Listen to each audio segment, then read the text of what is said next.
If you clicked on this video, it's likely you want to feel some semblance of courage. Being courageous comes in so many different forms, guys.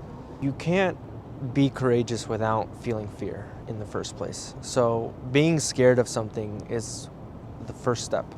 It's important to be scared of stuff, you know? Whether it's heights, whether it's starting a new business, whether it's posting yourself, whether it's trying to stand out from the crowd, whether it's building something. These things are just acts of courage, you know? Asking out your crush. There's a great book called Letting Go, and this book basically runs through the different tiers of emotions. The baseline emotion is courage, and then everything under that is negative, and everything above that is positive.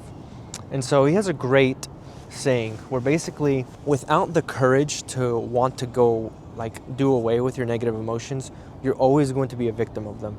Whether you're depressed or you're anxious or you're in a state of apathy where you just are like, well, who cares? Oh, well, you know, kind of like Igor from Winnie the Pooh. Having the courage to overcome yourself and your humanity is basically the first step towards transmuting all these negative emotions. And the thing with negative emotions, if you really go deep into different scientific fields and you see how these negative emotions manifest into sicknesses, they're tricky. They try, it's almost like they're their own intelligent organism. Like these cells rely on you feeling negatively in order to survive, so then they trick you into continuing the negative thoughts. And if you don't have the courage in order to do away with these and step out and embrace your new self, you're never gonna break away from this prison in your own head. These thoughts that you associate with, that you believe are your own, but really are just a byproduct of your conditioning that you've been subjected to your entire life. Guys, it's cold. I'm literally just ripping off the cuff right now, but let me give you some real world examples. At first, I was scared to go to the gym because I was a skinny kid and I was really self-conscious of what people thought of me. I was like, well, I want to be fit, but I'm not there yet. And I'm just kind of figuring it out. And I'm not even that sociable of a guy. I'm pretty awkward. So then it's I have to go be seen, be bad at stuff. And it was a nightmare. But before you knew it, I showed up day in, day out. And then I started getting a little bit in shape, started getting a little bit stronger, started noticing a little bit more attention from females and all that stuff. And so I was like, okay, great. Another example is the fight gym. It's not fun to go to a fight gym and get your ass kicked for 30 minutes by some dude that's over 6 foot and over 200 pounds when you're 160 pounds. It's just not fun. But I showed up every day anyway because of the discipline it instilled in my head. Even though it was scary to kind of jump in there and know that I might get my shit rocked, being able to follow through and show up every single day, I find a purpose within myself. And so think about an area in your life where you may feel fear or you may feel negative emotions, and ask yourself, is this permanent? Is this something I always want within myself, or do I want to do away with it? Because the truth is, guys, a lot of people like their negative state of being. A lot of people are really tied in to who they are, you know what I mean? Where they're an angry person or they're just a sad person and they identify and associate with that. And the truth is, guys, money vibrates at high frequencies like gratitude, joy, enlightenment, happiness. People that naturally are aptitude to this naturally get money. It's just the law of, it's just like physics. Whereas people that are apathetic, depressed, really vibrating low on the frequency, they're basically close to death. They're basically close to there's a term in physics, I'm trying to think of it, what it is. Hold up, look at this, 8 seconds and then I remember what it is.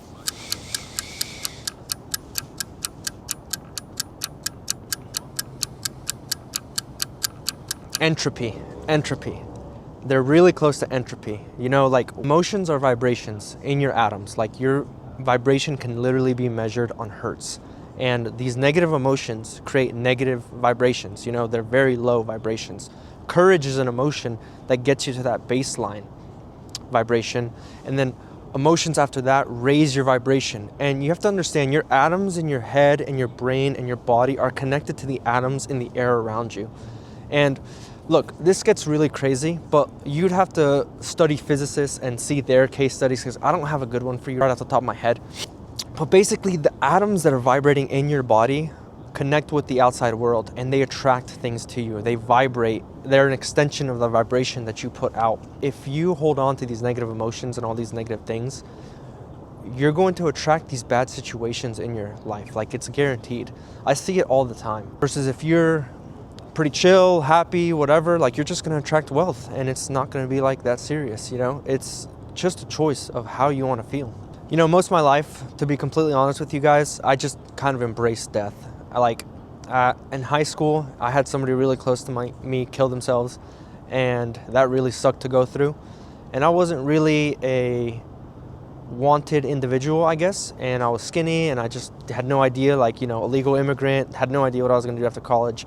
So, you know, obviously I dealt with like suicidal thoughts and all that stuff. So the thought of death never really scared me. I embraced it, which is super freeing, which is literally a superpower, because if you can embrace death, then literally nothing can stop you.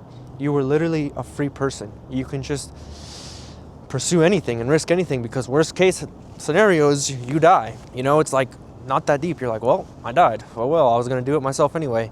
But then best case scenario, you can literally achieve anything you want in the world. So it's like, duh, might as well go for anything. You know, what's the worst that's going to happen? You're going to fail and die and go homeless and starve? Like, oh well, still achieve the goal, you know? I think a lot of people are in fear whether they know it or not. A lot of people have trouble sitting in silence and sitting with themselves, because it means confronting the thoughts that live inside them, the parts of them that they hate, the parts of them they try to drown out with alcohol, women, weed, porn, social media, TV.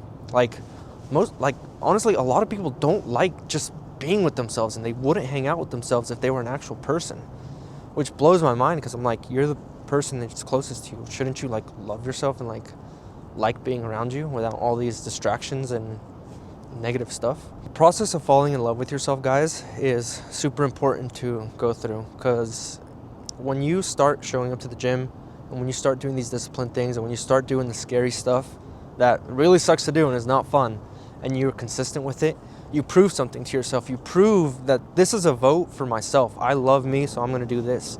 And you start loving yourself. Like, you start doing these things because you appreciate yourself so much and you believe in yourself so much. And a lot of people are just never going to get there. What a tragedy it is for a man to grow old without seeing his potential, without seeing how great and grandiose he can be, because he's succumbed to fear. What a tragedy it is for a woman to not witness the miracle of like childbirth and being a mother, being able to nurture, whether it's a kid or a business or whatever it may be, but being able to nurture and really embrace her femininity. It's just such a tragedy, because these people succumb and fall to their negative emotions, their fears, their depression, these labels that we put on ourselves that are just imaginary words. Like, you guys really think this was a thing 300 years ago? Like, no. Even 1,000 years ago, they had bigger problems than some mental health made up garbage. There was no pharmaceutical company trying to profit off you. We're just trying to not get eaten by fucking wild animals.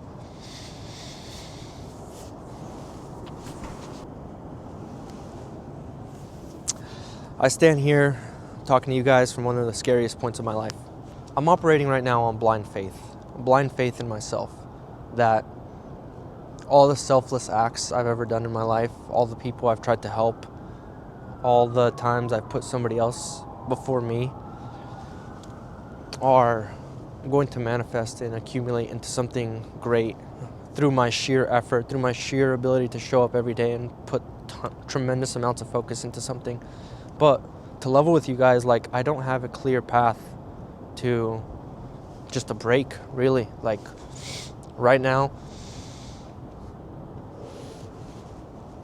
my life is as uncertain as it comes, and the people around me suffer because of that, you know? It's just the name of the game, I guess, when you risk everything to pursue your own vision and your own set of ideals. It's just kind of what comes with the territory. People have run my name through the mud, accused me of things that just I didn't have anything to do with. People I've brought in have betrayed me, and it's just like, I'm living with this, you know?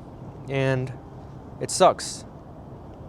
But at the same time, it's like,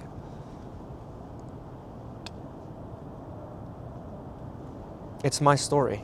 I get to embrace it, you know? It's fun in a way. Even though it's scary, yeah, it's like fun.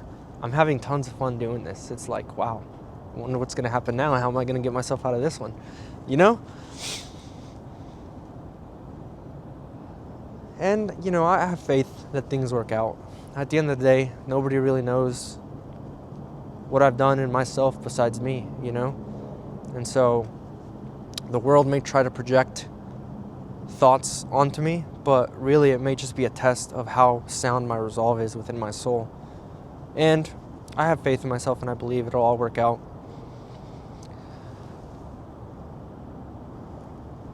I left everything I knew when I was 19, guys, and I had no plan. I just blind courage into the unknown to try to build a better life for myself. I'll dive into an MMA pit with guys that are way stronger than me with no plan. Just, all right, hopefully I survive, and if not, I'll get stronger.